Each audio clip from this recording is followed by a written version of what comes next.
fat, skinny kid? No, I think you're a scrawny motherfucker with a cool hairstyle. Hi, hello, how you doing?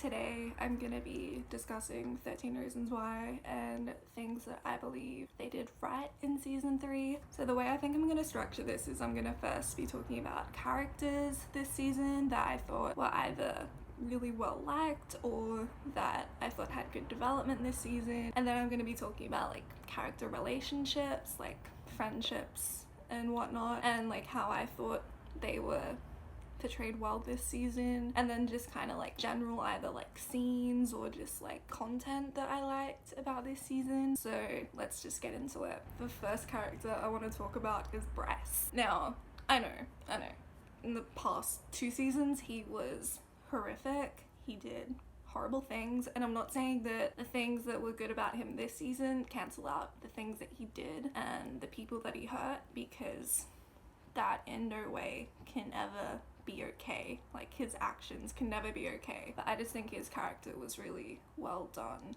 this season. Because like with Bryce, right, he's the rapist in the show and he's the villain, but in this season they tried to make him out to be not particularly like a good person, but trying to show that he was trying to change, and unfortunately we're not gonna know if he ever could change because he was murdered. I liked how in the season he was actually like trying to change his attitudes towards sex and women, and like trying to understand what consent was and just having more empathy, because that was like a major red flag for him. Like, he didn't really know what he was doing was wrong. Like, he had no remorse because he didn't think he was in the wrong, but he started to learn that he was in the wrong and he was starting to take accountability for it. And like I've said before, and like I'll probably keep saying when I'm describing Bryce and why I liked him this season, I'm not condoning his past actions or the people he assaulted. I'm not saying what he did to Jess or Hannah or Chloe or any other character was okay, but he's now realizing that his actions were horrible and he's trying to make up for that in some way. Like, this is especially shown with Tyler when Tyler confronts Bryce, because in season 2 Tyler was sexually assaulted by Monty, and Tyler thought that Bryce put Monty up to it, but Bryce had no idea what was happening. So Bryce just wanted to understand what was going on with Tyler, and once Tyler told Bryce what happened, Bryce was just trying to understand like what Tyler went through to, I guess, get a better indication of what like Jessica, Hannah, and Chloe went through after he raped them, and trying to understand like how Tyler was feeling, because like Monty and Tyler were still going to school together after this happened. So Bryce was just trying to understand what it was like for Tyler to have to go to school with him and what Tyler's like mental state was. And he eventually confronted Monty and said that what he did was wrong and that he should take accountability for it. And I had a lot of respect for him during that scene, because it showed that like Bryce was realizing what he did was wrong and he was trying to change and kind of make other people be held accountable like he's been held accountable. In this scene we see a very different side of Bryce. We're used to seeing like a high school jock, gets all the ladies, and he's just like very popular. But in this season, after he moves to Hillcrest and after people obviously found out that he was a rapist, no one really wants to associate themselves with him, understandably, of course. So Bryce just feels very lonely. He doesn't have any friends. We see this broken man who's just always drinking and doing drugs and just doing anything he can to escape his life and just kind of disassociate himself. Like, he's now self-aware and understands that his actions have consequences and that his life is now falling apart due to those consequences. If you guys remember, in the end of season 2, Tyler tried to do a school shooting at the school dance, but he was stopped by Clay, which was stupid. But Bryce saw all this going down and he didn't say anything to the police, which is a good thing because he was trying to protect Tyler, because I'm guessing he just saw that Tyler was in need of help and like going to jail probably wouldn't help that. But also, like, when someone tries to shoot up a school, probably go to the police. This video is going to be all over the place because my notes are all over the place, so I do apologize for that. Bryce was at a party with Monty, and Monty beat up this guy named Winston, and Bryce looked after Monty after this happened because Bryce and Monty were friends, and I think that Bryce was just like trying to look out for his friend because he knew that like something was wrong instead of it just being like some sort of like hate crime or whatever. This was before Bryce was aware that Monty raped Tyler, by the way, because after that Bryce just kind of lost respect for Monty. And also his grandfather's living with him, and the grandfather is sick, and when old people get old they just kind of say whatever they want. The grandfather just didn't care. He just didn't really care about what he was saying, and like that his actions didn't have consequences, and he was just being like so rude to Nora, who's Bryce's mom. And Bryce confronted him and he was like, don't speak to my mum like that. And I was like, yay, Bryce, good for you. Also, Arnie, the new character that is like universally hated, and I'm also a part of that party. But also, as a side note, please don't send the actress hate. She's just an actress doing her job. Bryce really cared about Arnie. He didn't want her getting into trouble for things that were like his idea, because they were just like two kids in like an empty house, so they would just do like stupid shit, like going down to like the family attic and just dressing up in silly outfits. Arnie says, oh, you could have got me into trouble, you're a bad person, as a joke. And Bryce took it seriously and he was like, I know, I'm sorry, I shouldn't have got you into trouble. And he seemed like really broken up about it.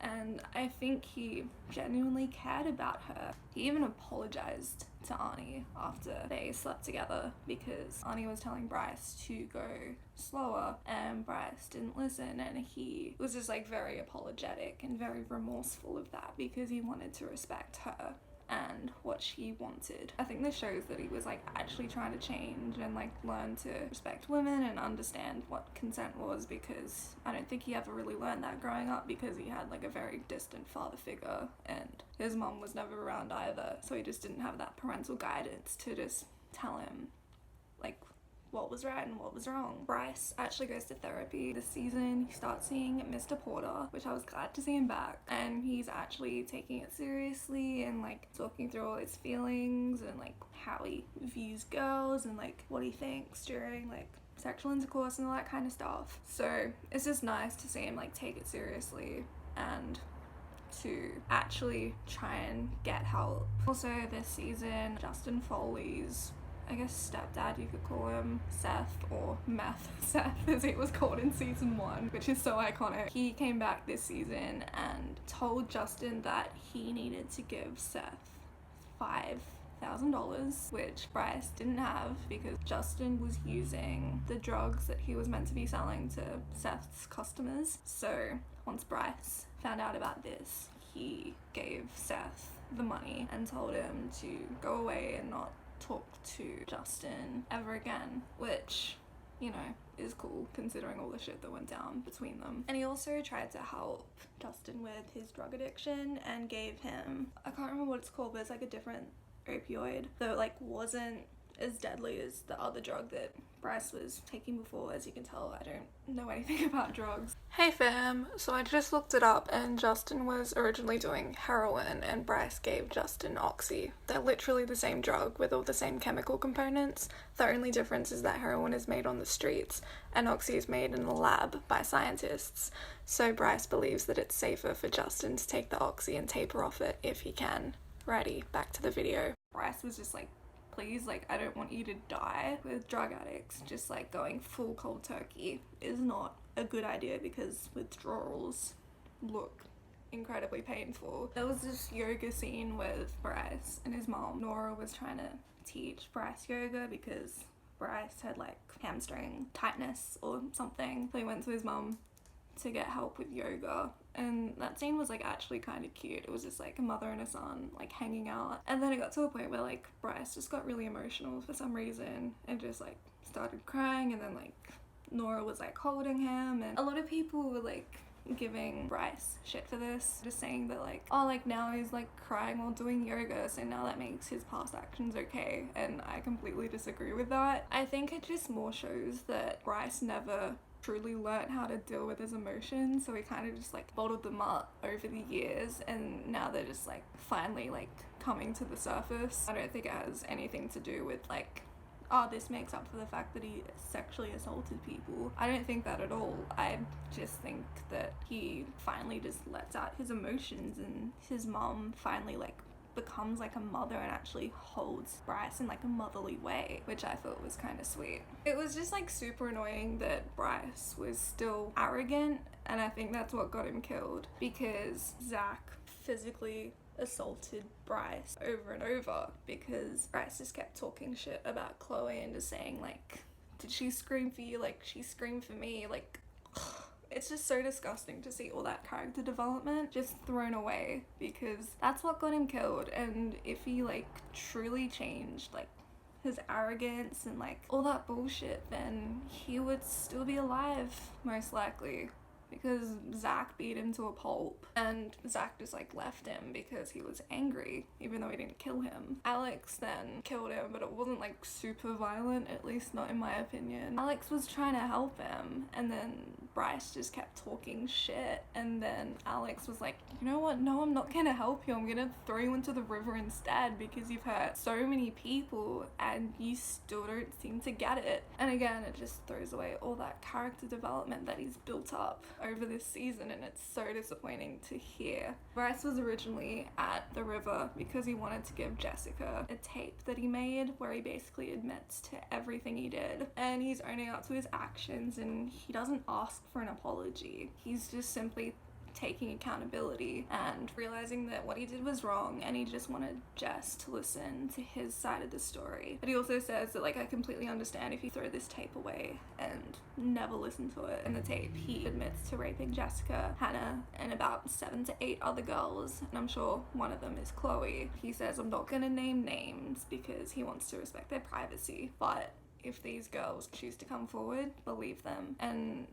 that just shows that he was taking accountability, which is great. Okay, great. So now that we've got the most controversial one out of the way, let's talk about Tyler, who was easily the best part of season 3. Like, convince me otherwise. His character development this season was just so important. He started out right after the school shooting, and even like just before then, after Monty sexually assaulted Tyler. Tyler was super on edge. He like hated being touched, not even by his own parents. Like right after the attempted school shooting, he went home and his mom hugged him, and he just didn't seem like he liked it at all. But he obviously couldn't like push her away or anything, because then she'd know that something was wrong. And I don't think he was ready to talk about it because it was like so new and so prevalent that I don't think he like fully processed what happened and didn't know how to talk about it. He was just like super withdrawn, just like from society and from others, and he was already kind of like that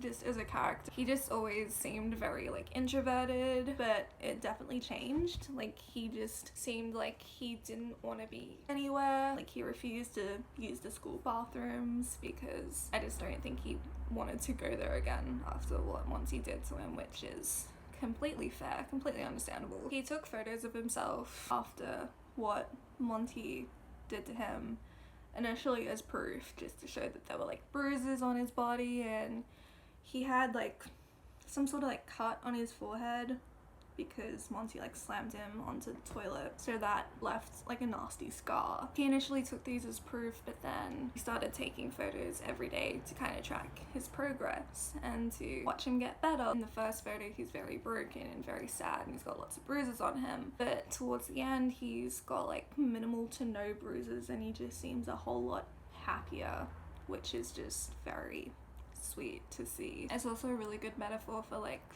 the scars take time to heal metaphor. Is that even a saying? Any kind of like brokenness or hurt or anything, like the only way to heal it is with time, and I think that little time lapse of Tyler like taking a photo every day is great proof of that. He was also just like super cute as a person, because like none of his friends like Jessica, Clay, people that kind of felt responsible for him, it was more of like a responsibility than a friendship. They all took turns looking after Tyler to make sure that like he was okay and that like he wasn't gonna do anything or anything like that. Like one night I think it was Justin's turn to look after Tyler, but then Justin was somewhere else. So Tyler saw Clay with Arnie and Clay thought they were on a date but Arnie didn't think that it was a date. But Tyler came over and like kind of interrupted and said like, Justin was meant to be like hanging out with me tonight and I was just gonna hang out with you instead, but it looks like you're on a date. And it's just very cute. He's just like a very sweet individual. He starts using like boxing as a way to let out his emotions and his anger in a much healthier way than guns. Like, are we kidding me? So shout out to Tony. I think Tony was the one that introduced Tyler to like the boxing ring and like the boxing bag and all that kind of stuff, which was cool. Tyler's like character development was so important because it let viewers know that they should take care of people and that they should seek help if they want or if they need to. He's probably the only character that's actually taken his mental health seriously in this show, which is really sad considering that this show is all about like mental health positivity, even though like none of the characters are doing the bare minimum. He's actually seeing the school counselor, which is more than any of the other characters have done. He has a session once a week, which is great because he's just like regularly checking in, which is like really good. Therapy is so important. So seeing Tyler actually taking therapy seriously was cool instead of like other characters that don't even try, which I get. I mean, talking about your feelings is hard, but for a show that's all about mental health positivity, wouldn't you expect more characters to be actually taking their mental health seriously and be talking about their traumas or like obvious mental issues that aren't being addressed? I think through Tyler it was important to show how sexual assault is portrayed in men and that like not as many people are aware of it even being a thing or that it's not taken as seriously as it is with women. When he joins the HO hands-off group that Jessica created as student body president, he originally joins as an ally because he's not comfortable talking about being a survivor instead. Tyler disagrees with the group protesting Bryce's funeral, and Casey, one of the girls in the HO group, says to Tyler that like, you don't even know what you're talking about. You don't know what it's like.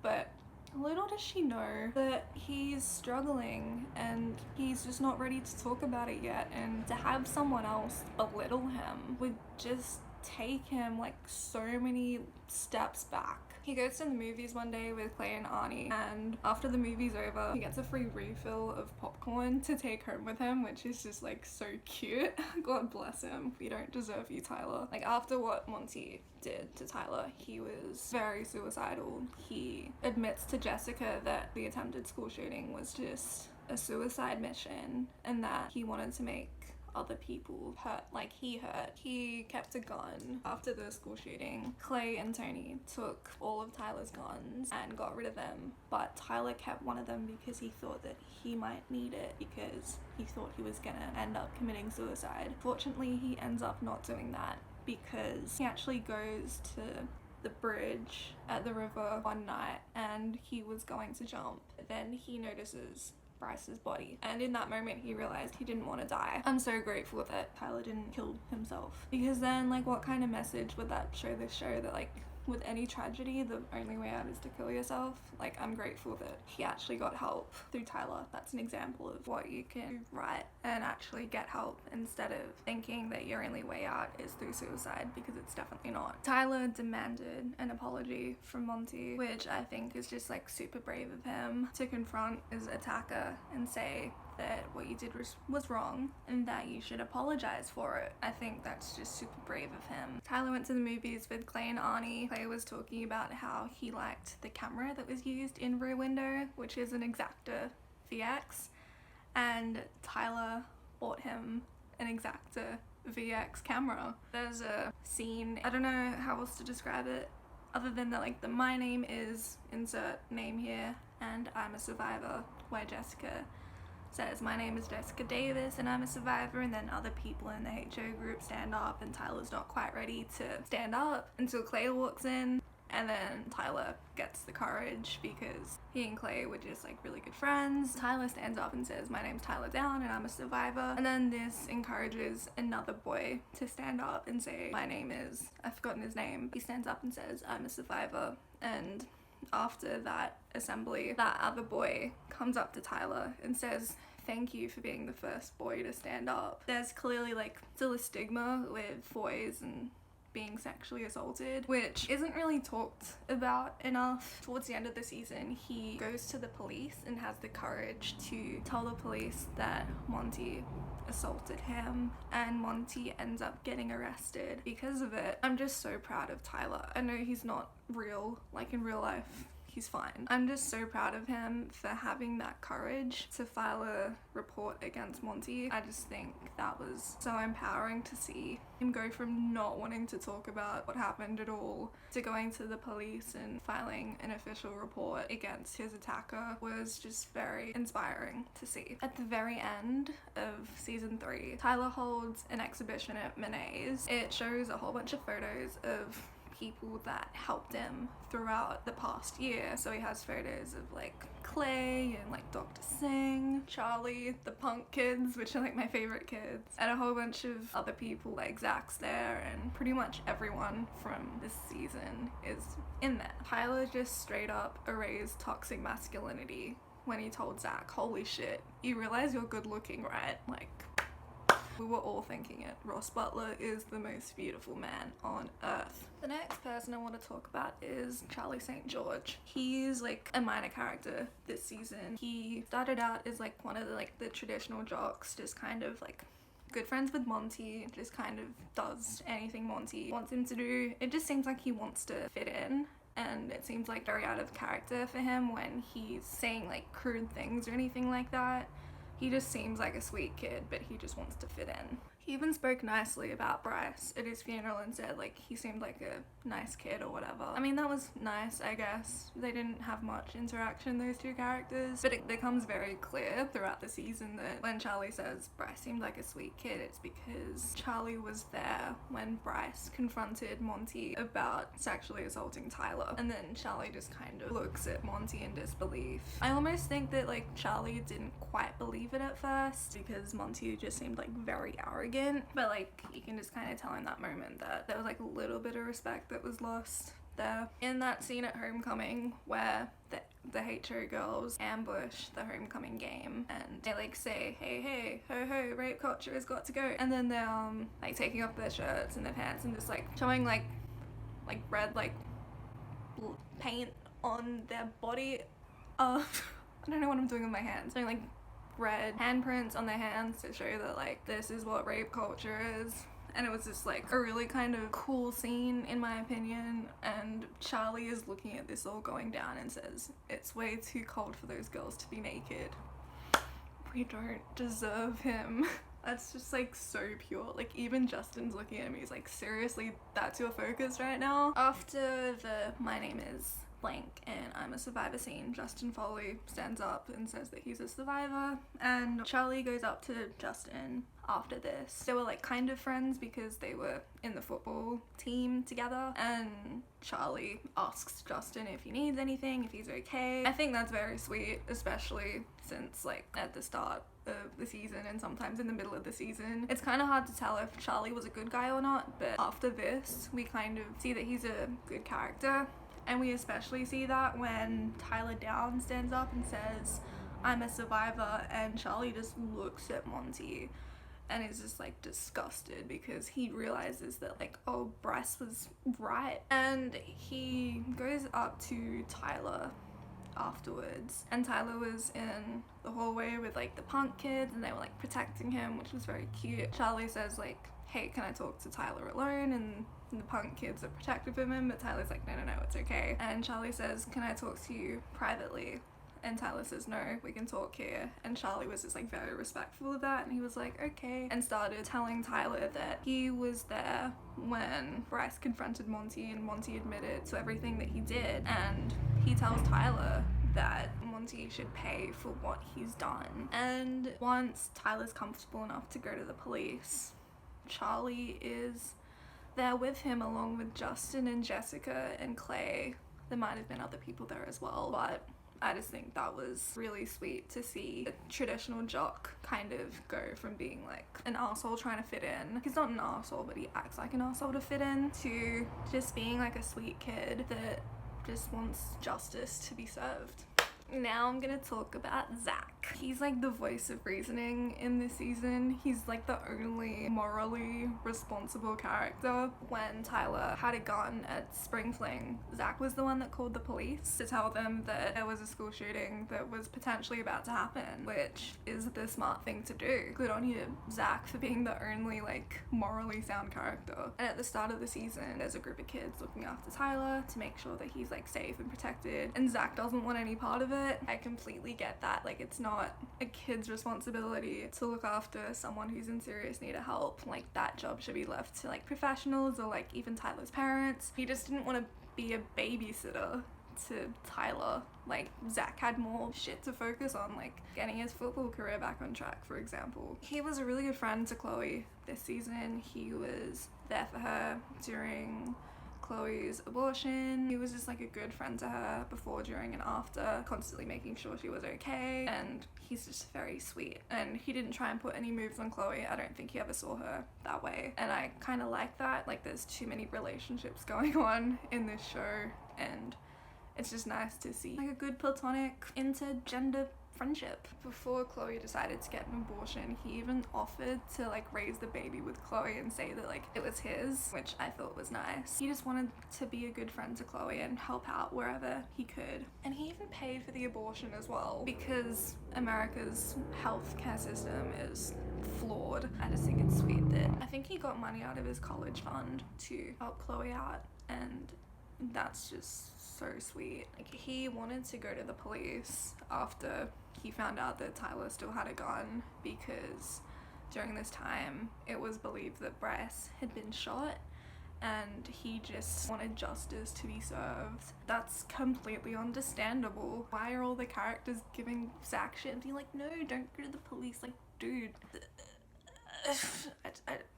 And he also reminded Chloe that she shouldn't feel ashamed for getting an abortion, because she was dating a rapist and he definitely wouldn't have been a good father. Even after like all this shit that went down between Zach and Bryce, he still gave a really nice eulogy, which was just very nice to see that he still cared about Bryce and still saw him as a brother, and that like all the shit that went down between them, it doesn't like really matter anymore. When everyone in the football team finds out that Justin and Jessica are dating, a lot of people give Justin shit for it and are just like being really crude and being like typical high school boys. But Zach's like the only one that is actually supportive of it and says, do you care about her? Yes, well, if you do, just take care of her. And I thought that was really nice to see him like not shitting on Justin, even though everyone else was. He even confessed to the murder of Bryce because he genuinely thought that he killed Bryce. It turns out all he did was like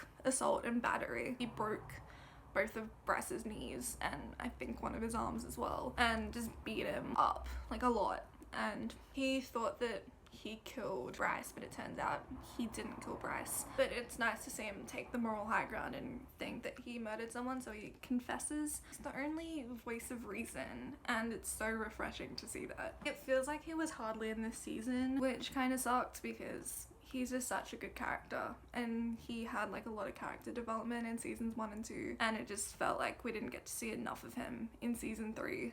Maybe that's just because I want Ross Butler on my screen all the time. Very sweet kid. It just feels like Ross Butler has been playing a teenager since like 2012. At least that's when I first saw him on Major Crimes. I just feel like he's gonna play like a 17-year-old for the rest of his career. Next, I want to talk about Justin. Like one of my favorite characters. I love him so much. His character development across all 3 seasons is so good. Like at the end of the season, I think it's Thanksgiving, he asks Clay's parents, who he's living with, for help because he's still a drug addict and he hasn't been clean, and he wants to get help and he asks for help, which is very important because it seems like none of the other characters wanting to get help. This is a step in the right direction, of course, because instead of like talking about it with friends, which is obviously like a good step. That's usually like the first step, just confiding in someone you're close to. But like talking to an adult is probably the best bet because they'll be more equipped to handle it and know like where to go from there. Someone pointed this out either on Tumblr or like Twitter or something, that in season 3 Justin's like always eating, which I thought was really cute because in his past living situation he and his family didn't have a lot of money, so he was just like always hungry because they never had enough money for food or anything like that. So I just thought it was sweet to always see him like eating pizza or preparing food in the kitchen. He's just very grateful for Clay for taking Justin in and letting him stay with him, and even says to the social worker when she visits and does a home visit, because they're in the process of adopting Justin, that Clay saved his life, and that's just so cute and so accurate, and I hope to see more of that brotherly bond in season 4. Fingers crossed. He stood up for Clay when Arnie confronted him about the possibility that maybe he killed Bryce. And then he like claps back and confronts her about how she slept with Bryce. When he told Arnie to fuck off, I felt that shit in my soul. Thank you, Justin.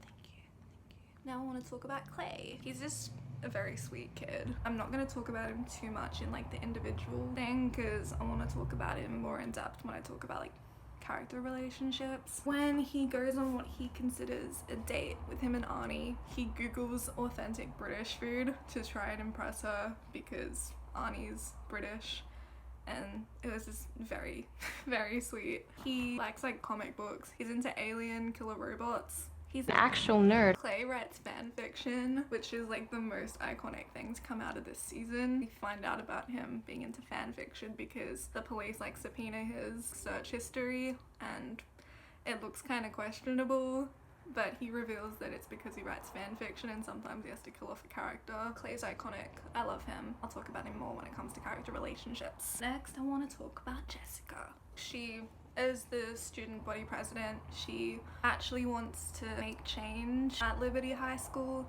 Instead of just like funding for cheerleading uniforms and stuff, she like actually wants to use her power for good and make actual change.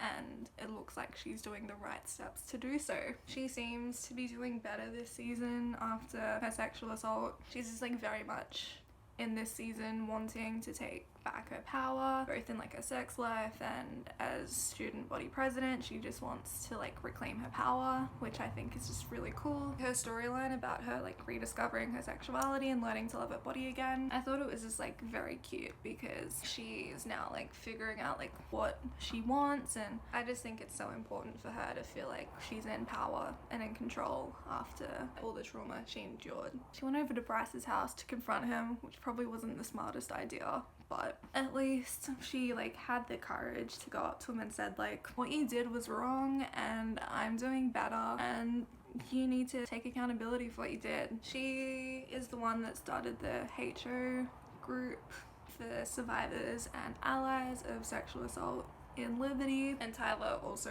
joins. He's originally an ally. Jess is like, yeah, you can be an ally, but then it's eventually revealed to Jess that he's not just an ally, he's also a survivor. She's like the only reasonable one in the HO group because they all want to protest Bryce's funeral, and she says no, like can't do that, like it's a funeral. The group ends up protesting the funeral anyway, which was very annoying and just very inconsiderate, and she confronts the group about it and says that like people were mourning like the death of like their friend or family, and they just were being assholes about it. When she told Casey, you're not making change, you're just making noise. This was just so important because just making noise isn't the same as actual activism. People aren't gonna listen to you if you're not in an appropriate setting, like a fucking funeral. Like no one's gonna take you seriously. Like it's better to do that when it's in a more appropriate situation, preferably not a funeral. After she finds out that Tyler is a survivor, she tells the group that like the louder they are, the harder it might be for someone else to find their voice and find the courage to speak up, which I just think is very cool and very true. Next, I want to talk about Winston. I don't have too much to say about him. He's just like a sweet kid. Even after Monty beat the shit out of Winston after he gave Monty a blowjob, he still kept Monty's sexuality a secret. Didn't tell anyone even after getting the shit beat out of him, which takes mad respect. I think it's mainly because Bryce bribed him, but whatevs. At least he kept it a secret. He was even like still just sweet to Monty even after everything, which I don't think a lot of people would do. I probably wouldn't do that. Months later, after homecoming, Monty ends up going to Winston's house. They have sex, and Monty's still like in the closet and just is very confused about his sexuality. And he's like, I'm not gay. And Winston's like, that's okay, you can be whoever you want to be, which is sweet from like a Winston perspective.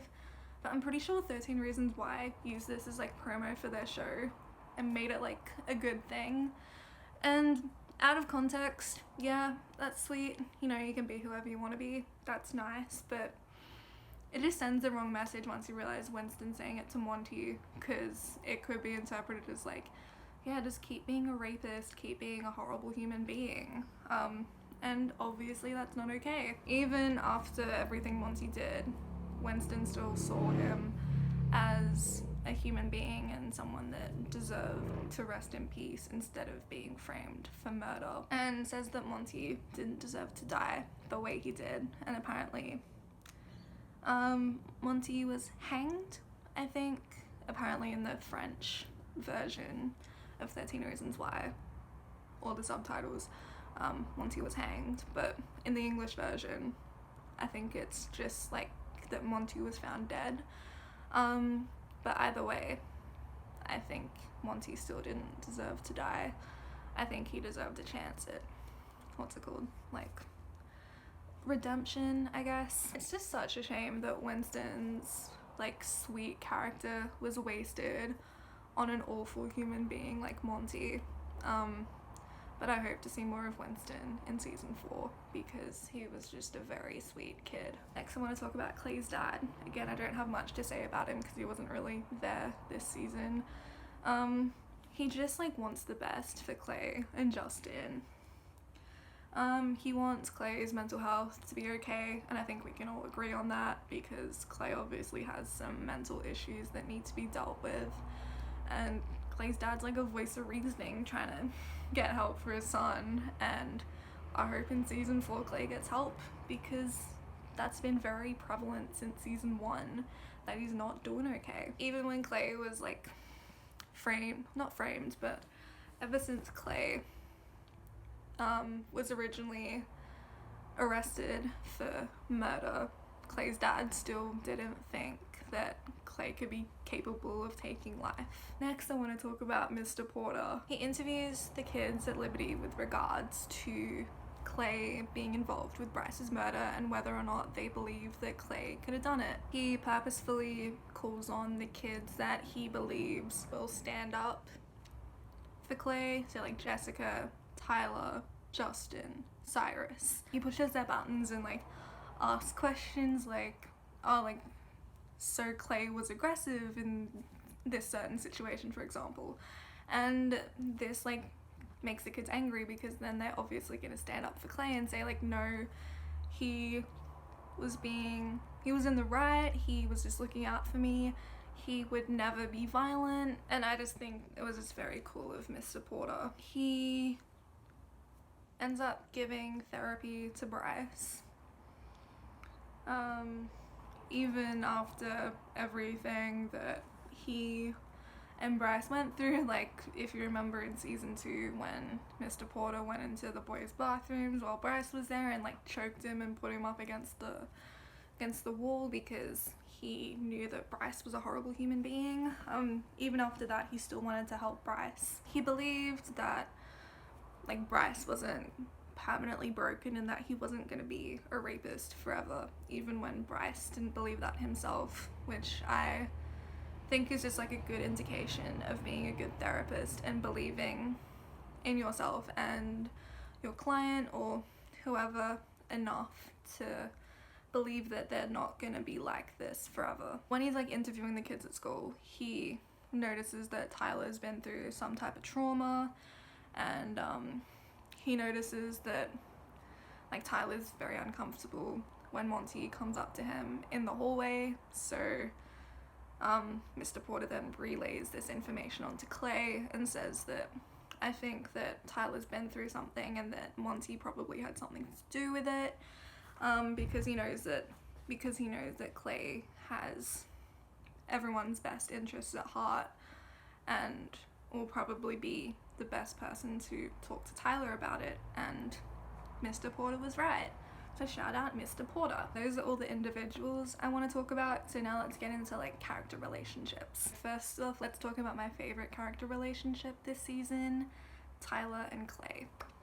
I'm mostly going to be talking about the scene where Tyler tells Clay about his sexual assault. Clay was just like so patient and understanding when Tyler opened up to everything that happened with him, which I think is just like so important. He was just like very gentle with Tyler, and after Tyler told him everything, he asked Tyler if it would be okay if he gave him a hug, and Tyler agreed, and Clay just like hugged him in a way that was just so gentle. And I think it's just like so important because like Tyler didn't like being touched.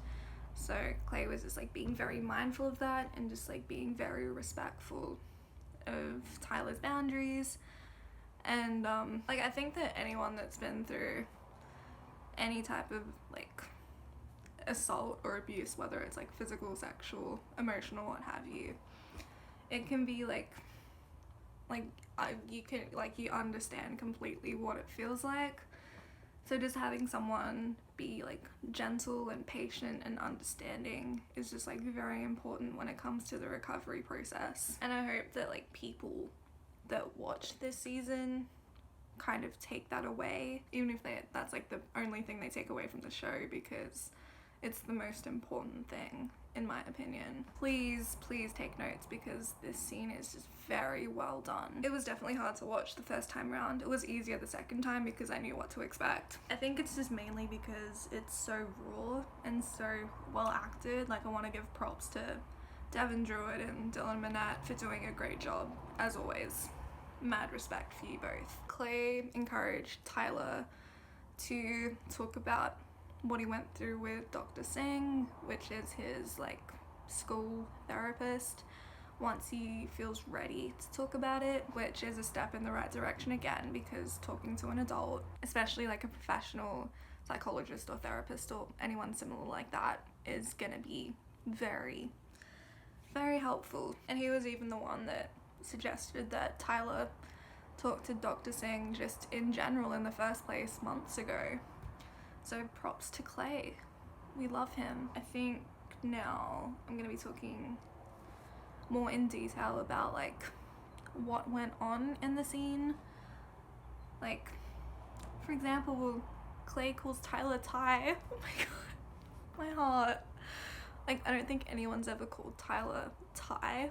And for some reason, that just like breaks my heart, because Clay was just like saw that Tyler was in a lot of pain and he was just like being very gentle with him, and I just thought that was sweet. Tyler initially tells Clay that he can't talk about what he went through, and Clay assures him that it's okay and he doesn't have to talk about it if he doesn't want to, and that he can tell Tyler anything when he's ready, and just to assure Tyler that it's okay to talk to him, and that whenever he's ready, he'll be there for him whenever he's ready and comfortable to do so. And then, you know, Tyler tells Clay everything that happened, and after Tyler like breaks down crying, after that's kind of over and after Tyler's let everything out, Clay gets Tyler a bottle of water afterwards,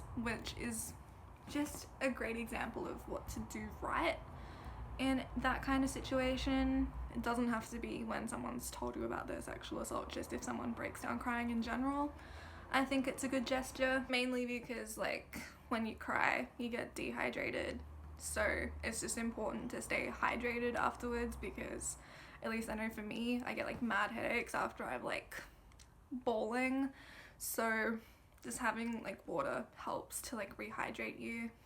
And I think that's just super important that the show showed that. Clay encourages Tyler to talk to Jessica about it because he believes that she'll understand, especially since Clay thinks he's gonna go to jail for killing Bryce, even though he had nothing to do with it. The police just decided that Clay was the guilty one, because Clay doesn't think he's gonna be around forever, so he encourages Tyler to talk to someone else, and Jessica's the best bet. Next, I want to talk about Clay and Justin. Like, I'm so glad this season we got to see a bit more of like their kind of like living situation and them having like a sibling kind of relationship. Like they went from absolutely hating each other in season 1 to being like virtually brothers, which, if that's not character development, I don't know what is. Justin was like genuinely concerned for Clay when he started having nightmares again. They also just have like great sibling banter, which is just like adorable. Justin gives Clay dating advice when he goes on that date with Arnie, and basically just says don't talk too much, which is true, because Clay can get very annoying. And Clay tells his parents that they should have a picture of Justin on the mantle where the rest of the family photos are, which is sweet because now it just seems like Justin's actually a part of the family and not just like some kid that just happens to be living in their space. He stands up for Clay when Clay's ambushed by a reporter or a journalist, whatever, after Clay seems like he's guilty for Bryce's murder. When Justin says, if you come in here again, I'll see to it that your coffee's pissed in. Bless.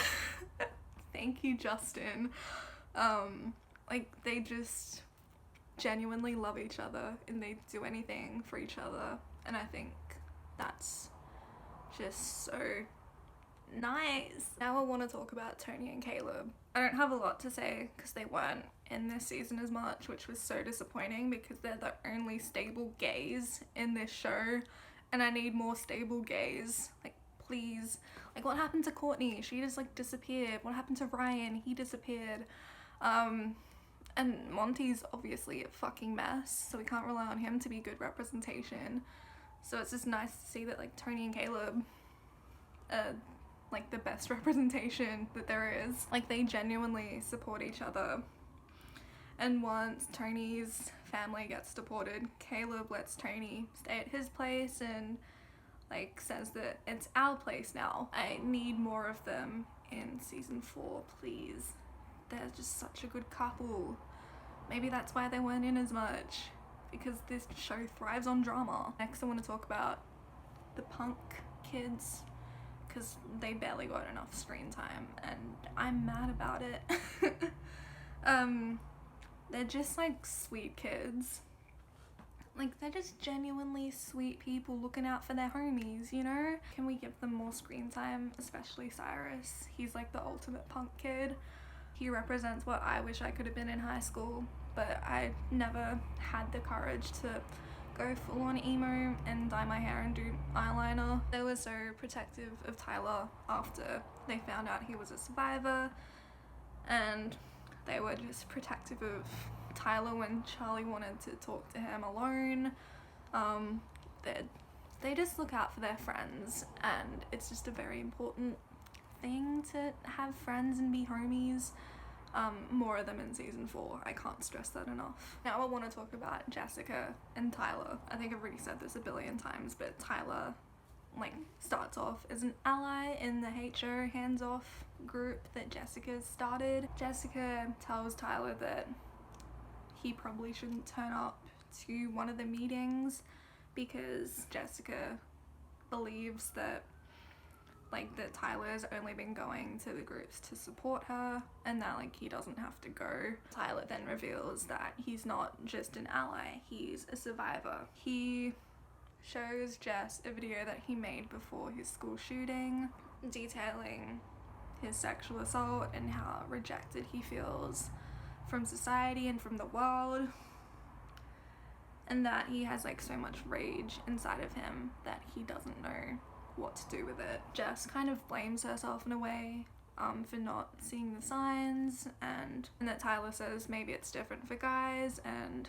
you know, they have that cute kind of back and forth thing. I just think their friendship was very sweet this season. She assures Tyler that the kid in that video, that's not him anymore, he's completely changed. And she tells Tyler that once he's ready to tell his story to the world, that she will be there and she will support him 100%. I just thought that like character interaction was very sweet. Now I'm gonna be talking about like general kind of like storylines or just general things I thought this season did really well. I mean, 13 Reasons Why has always been good at like building suspense, and this is like shown in the beginning of the show with like Arnie's police interrogations, whatever the fuck went down at homecoming games, and they like to just drop that in like 50 billion times. The montage at the beginning, like the very beginning of episode 1, where Arnie is washing what looks like it could be blood off her shirt, and like an insight into her relationships with Bryce and Clay. So then we as an audience get intrigued and want to know what happened. I just think 13 Reasons Why has always been good at that. The murder mystery direction this season, I know a lot of people didn't like it because they think the show should have ended after season 1, which I get, because that's when the story of the book ended and that's when Hannah's story ended.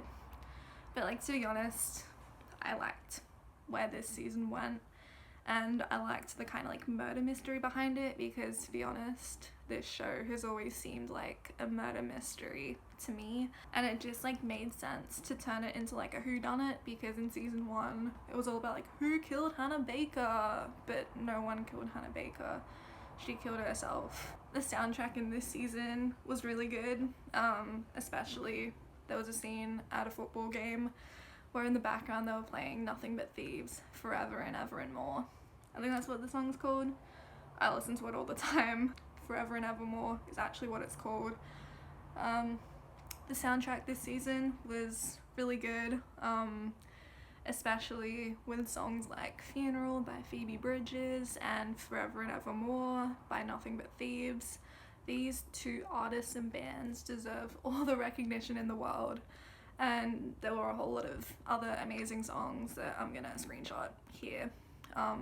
They also deserve credit. It was just amazing. I loved the soundtrack this season, but I think the music's always been pretty good. Lastly, I want to talk about the My Name Is Blank and I'm a Survivor scene. I think I've already said a lot about what like happened during that scene, but I'm gonna like touch on it again anyway, because I just thought it was really powerful. Like, for example, when Clay came back to school because he attempted to run away because the police thought that Clay was guilty, and Clay was like, I just can't deal with this, I have to run away. But then he decides to come back to school because Tyler tells Clay that he really wanted a friend to be there for him today. So Clay goes to school because of that. And then when Tyler sees Clay entering the hall or the assembly, whatever, Tyler stands up and says that he's a survivor with a very shaky voice. Great metaphor for speak for what you're passionate about, even if your voice shakes. That's not the saying, but that general message was just very, very sweet. And then how that encouraged another boy to stand up, and then Justin stood up. Like, a lot of people were giving Justin as a character shit for this, but I believe it made perfect sense given his upbringing and him being homeless for a bit. It just made a lot of sense for his character. and I just thought it was important. Like, the scene started out as like all the HO people like standing up, but then it spread to people outside the group, and the fact that they inspired a kind of movement, I guess, was just really, really cool. And Jessica even says that there are probably people who are seated and not ready to tell their story yet, and she says like that's okay. Once you're ready to tell your story, we'll be ready to listen. And then Principal Bolin applauded. He was kind of an asshole this season. Not on purpose, I don't think. I think he was just trying to do his job. One thing I did have an issue with was that in Jessica's speech, she had this like analogy about like how recovery is kind of like how you're like a broken mirror, and that was something that she stole from Bryce when Bryce made that analogy in his tape. I thought that was kind of weird to use in something about survivors when he was your rapist, but go off, I guess. Anyway, thanks for watching. Like it if you liked it, dislike it if you disliked it. Take care of yourselves and have a great day. Bye.